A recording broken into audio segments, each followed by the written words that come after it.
Shalom, shalom, shalom, brothers and sisters. Welcome to Lack of Knowledge TV. I'm your host, Mikael, and today, this video, we're going to debunk the Judaism religion, and we're also going to debunk the Bible. On your screen, you see the great Dr. John Henry Clarke, which is a great historian.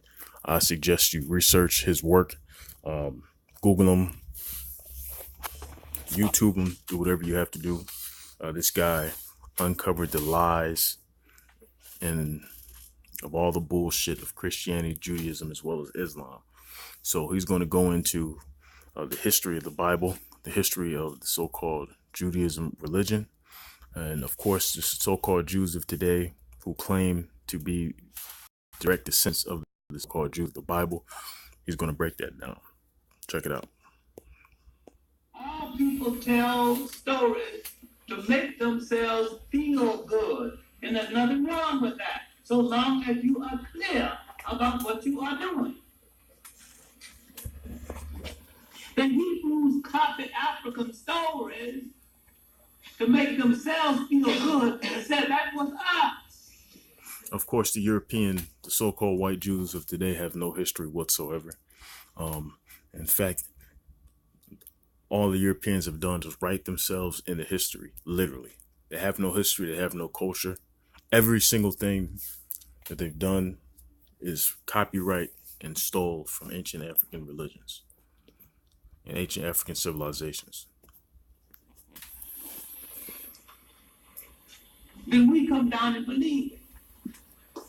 Of course. From the story of Joseph and Mary, and I've personally seen it, in the Great Lodge of Luxor, was carved in stone. And the story existed 2,000 years before Abraham arrived. If you believe any of those so-called characters in the Bible are real, then you should seek professional help. Okay, something is fucking wrong with you. If you believe any of those myths, those fictitious characters in the Bible are real, something is wrong. Something is wrong for me. Like the brother John Henry Clarke just said, the majority of these fictitious characters in the Bible are direct copyrighted from ancient African cultures, once again. The story of Cain and Abel is an old African story, was an old African story before they got there. And there's a whole book of flood stories. Every culture has its flood story. Now, the Bible is not less a Bible and not less holy, because it is part fiction, part history, and part folklore. It is still a book of inspiration. It is still a book of spirituality. And you can separate one thing from the other and keep it. I didn't say throw it out. This is very simple. A child reads a child book. It has its stories. It has its lessons. Of course, a very young child knows that it's make believe and it's not real. But they learn from the fucking stories that are in the book. Today you have so-called adults with the mind of children, because we're nothing but a childlike people, who read these stories as its historical fact. Absolutely ridiculous. Absolutely ridiculous. Understand it. I think you can get more out of it by understanding it. And what I'm saying is that the Hebrews copied African folklore and integrated African folklore into the book, but they personified it, saying this happened to us, when in fact it didn't happen to them at all. They merely said it happened to them. All right, now, when they had to face the Pharaoh who knew not Joseph, and when he said, those of you who wish to obey African law may stay. Those of you who do not wish to obey African law will have to go. Those are the ones who left Africa. No, that's the origin of the Exodus. Has nothing to do with this fictitious story about the fucking Red Sea parting. Absolutely ridiculous. Something as simple as a historical fact, which is on the record. People believe this fictitious shit that they put in the Bible is truth. Absolutely ridiculous.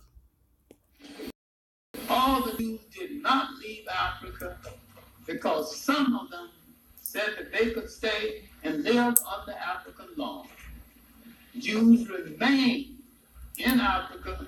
Some of them were there when the Romans arrived thousands of years later. Now, the Exodus is one of the best known stories in human history. And there is not one iota of proof that it occurred. Absolutely correct. 100%. 100%. Not one historical record. No, there's no facts whatsoever that bullshit is real. And you take it and you run with it. You take it as fact 100%. The Bible is not less holy because of it, but this is a part of Hebrew myth. And it is a good story to teach faith. Whether it is true or not, it is a good teaching lesson. What can we draw the lesson from it? Just like the story of the fucking Three Little Pigs, or the story of the little engine that could, or the story of the rabbit and the hare.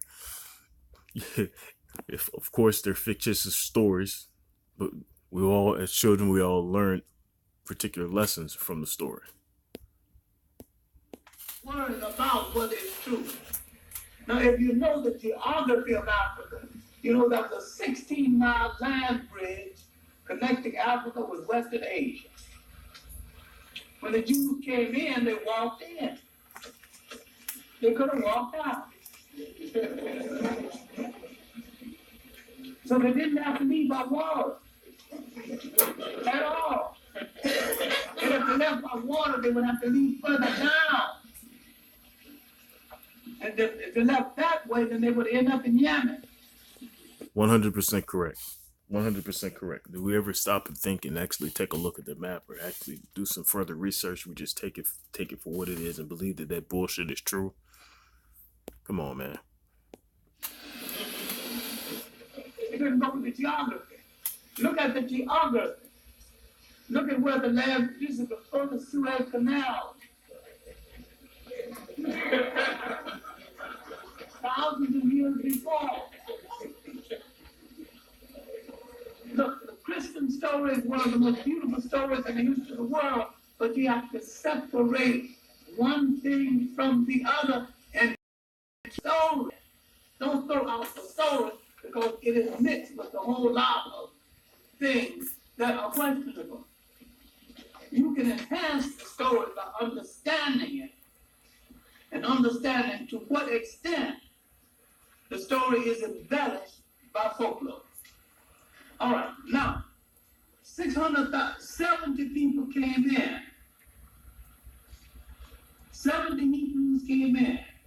600,000 goes out and still leaves some. Would 70 people create that many people, even if they spent all time creating people?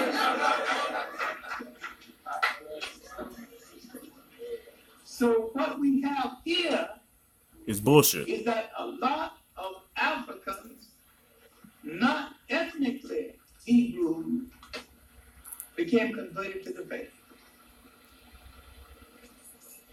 And they were of another religious persuasion, but not of another ethnic persuasion. And then at this time, religion was so sharp in the minds of each people. Sometimes a religious person in one religion didn't feel as safe as he thought he should, though religious tolerance was much better then than it is now. All right, now what did they take out of Africa? They came into Africa without a clear language, without a clear religion, and without a clear culture. When they left, they had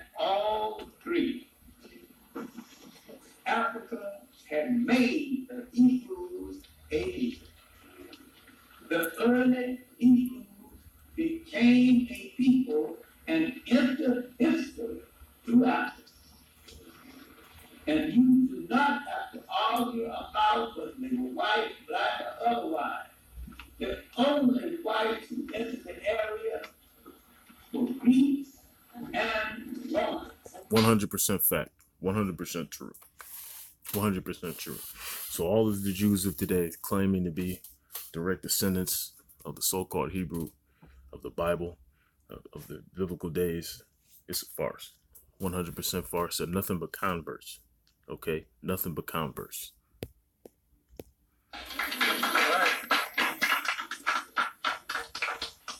So now you want to figure out where the white Jew came from? That's the problem.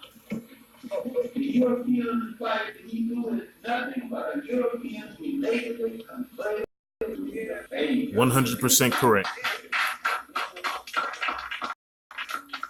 12th century AD, there was arguments in Europe because the Africans and the Arabs were controlling Spain and the Mediterranean. There was arguments for whose fight you're going to join, the Arabs or the Christians. And there was a group of people who didn't want to join either one of them. Of course, the story of the Moors, which did in fact control Spain. A lot of people are not aware of the history of the Moors. I suggest you do your own research. The Moors, in fact, did control Spain. They saw an alternative, and they chose Judaism. So the Caucasian Jew is just a European who chose Judaism. Ethnic relationship to the biblical Jew at all. All right. Plain and simple. Plain and simple. Do your research for yourself, people. Don't take my word for it. Don't take the great Dr. John Henry Clarke's word for it. Do your research for yourself. It's all proof. It's all historical fact. It's all record. It has nothing to do with myth. It's not a fiction. It's nothing to do with fiction. It is a fact that the so-called European Jews of today who claim to be direct descendants of the so-called fictitious characters of the Bible are nothing other than converts. Thank you for tuning in. Peace.